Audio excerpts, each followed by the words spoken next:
Assalamualaikum warahmatullahi wabarakatuh. Allahumma sholli ala sayyidina Muhammad wa ala ali sayyidina Muhammad. Pertama-tama yang saya hormati Bapak Profesor Dr. Haji Hari Supratno selaku Rektor Universitas Hasyim Asy'ari Jombang. Kemudian yang saya hormati Bapak Dr. Jasminto, Magister Pendidikan Islam selaku Dekan Universitas Hasyim Asy'ari Jombang. Dan yang saya hormati kepada Bapak Dr. Haji Hanifuddin, Magister Pendidikan Islam selaku dosen pengampu mata kuliah media pembelajaran. Hari ini saya akan mempresentasikan peta imajinasi saya yang berjudul Prinsip dan Kriteria Memilih Media Pembelajaran. Prinsip dan kriteria pemilihan media pembelajaran adalah memilih media yang tepat untuk digunakan dalam pembelajaran. Tidaklah mudah, selain memerlukan analisis mendalam dengan pertimbangan berbagai aspek, juga dibutuhkan prinsip-prinsip agar pemilihan media bisa lebih tepat guna pada bagian sebelumnya.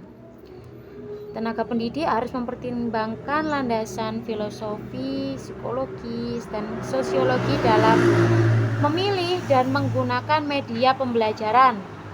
Lalu apa saja prinsip-prinsip tersebut? Yang pertama ada prinsip efektivitas dan efisiensi. Dalam hal ini efektif dan efisiensi mencakup keberhasilannya tujuan pembelajaran. Jika semua tujuan pembelajaran telah tercapai, maka pembelajaran disebut efektif. Sedangkan efisiensi adalah bila tujuan pembelajaran dapat dicapai dengan menggunakan sumber daya yang tersedia. Sekecil mungkin sumber daya tersebut berupa biaya, waktu, dan sumber daya lainnya. Kemudian yang kedua ada prinsip relevan atau relevansi. Dalam prinsip ini mempertimbangkan kesesuaian media dengan materi yang akan disampaikan juga perlu menjadi pertimbangan.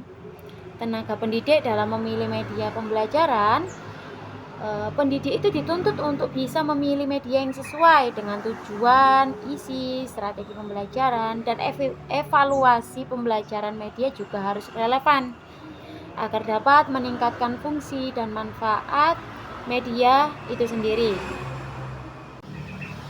Namun, pendidik juga perlu melakukan analisis dengan mempertimbangkan banyak faktor agar bisa memilih media yang relevan.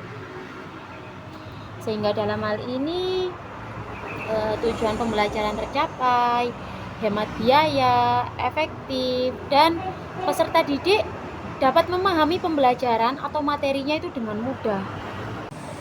Lalu ada prinsip produktivitas.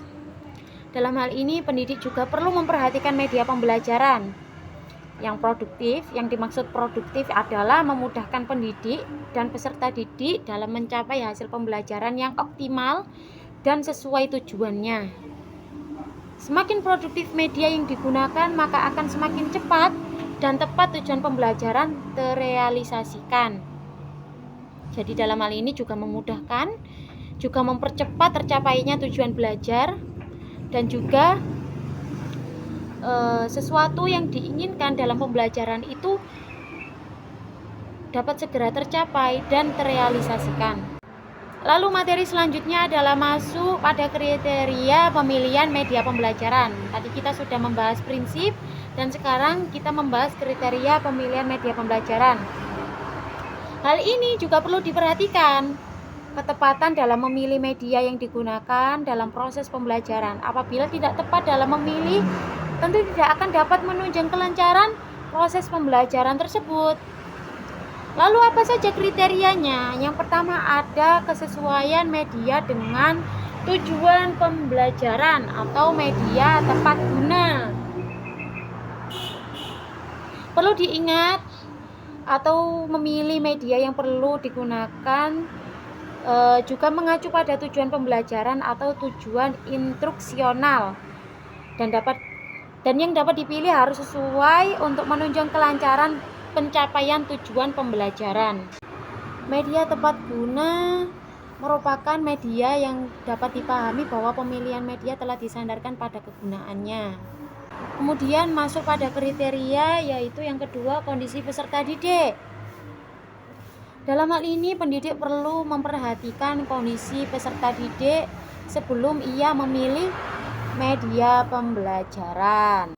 Kondisi peserta didik itu sangat beragam, atau peserta didik yang memiliki kemampuan di atas rata-rata. Ada pula peserta didik yang perlu memperhatikan karena hambatan belajar, misalnya hambatan penglihatan, bicara, dan hambatan kognitif lain-lainnya.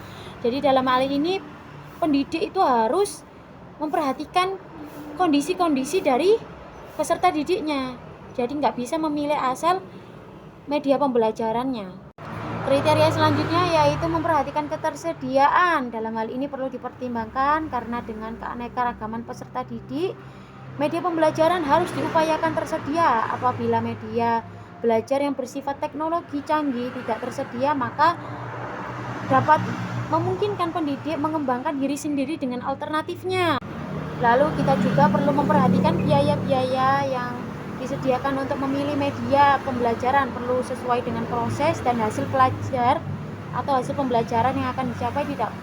Tidak perlu pendidik memilih media yang biayanya terlalu mahal tapi hasil pembelajarannya tidak sebanding dengan biaya yang harus dikeluarkan untuk produksi dari media pembelajaran tersebut. Dan yang terakhir, ada keterampilan operasional. Dalam hal ini pendidik harus terampil dalam mengoperasikan media pembelajaran yang digunakan. Tidak jarang kita temui pendidik tidak terampil dalam menggunakan media pembelajaran. Oleh karena itu, sebelum menggunakan atau memilih media perlu dipertimbangkan untuk optimalisasi media dalam pencapaian tujuan pembelajaran. Tidak ada media yang bagus, tidak ada pula media yang paling jelek. Media yang bagus adalah media yang dapat mendukung tercapainya tujuan pembelajaran dan bagaimana cara pendidik mengoperasikannya. Sekian presentasi dari saya. Apabila ada kata-kata yang tidak mengenakan di hati, mohon maaf sebesar-besarnya. Bunga mawar di taman mekar, jangan lupa belajar agar kalian semakin pintar. Sekian dari saya. Wassalamualaikum warahmatullahi wabarakatuh.